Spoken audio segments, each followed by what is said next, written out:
Before the camera ever loved him, before the squinting eyes and the cold smile became legend, Lee Van Cleef was already keeping score. Not with guns, with memories, with silences that lingered too long on set, with names he never forgot. And the truth is, the man who made a career out of playing killers carried a quieter list of people he never wanted to work with again. Some of them were the biggest stars in Hollywood. Some of them smiled for the press while tension boiled just out of frame. And one of them may surprise you. In the early 1950s, Lee Van Cleef was just another tall, sharp-featured actor trying to survive Hollywood. He was cast as henchmen, outlaws, men who died hard and fast. On one sprawling Western set, a young Van Cleef reportedly crossed paths with John Wayne.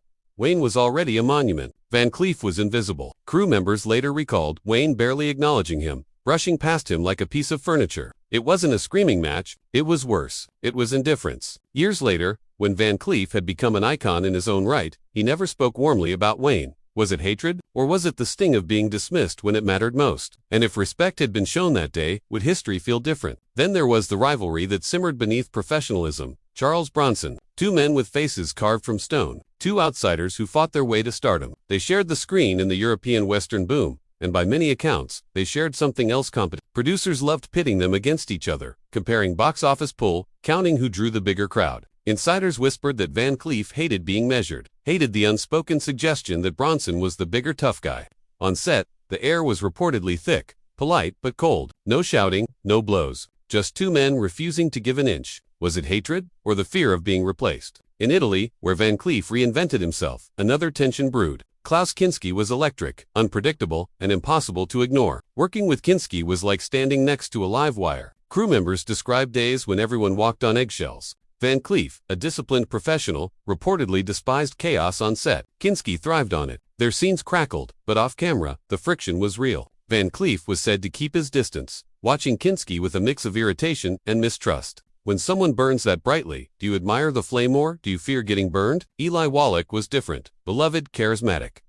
They were both part of the same spaghetti western revolution. But Wallach's playful energy clashed with Van Cleef's severity. Some collaborators later suggested Van Cleef felt Wallach turned danger into entertainment, that he undercut the menace Van Cleef worked so hard to build. It wasn't personal in the way tabloids love, it was artistic. But sometimes, artistic differences cut deeper than insults. If two visions of the same world can't coexist, does resentment become inevitable? Another name whispered in retrospectives is Guillaume Maria. Valiant, brilliant, political, intense, Valiant approached roles with ideological fire, challenging directors, questioning motives. Van Cleef, by contrast, believed in serving the story, not hijacking it. On shared projects, the clash of philosophies reportedly led to frustration that never fully cooled. Imagine standing in front of a camera, knowing the man beside you sees the entire film differently. Who's right? And how long can that tension stay buried? And then there's the most uncomfortable possibility. Of all, the person Lee Van Cleef may have hated the most was himself. After a near-fatal car accident in the late 1950s,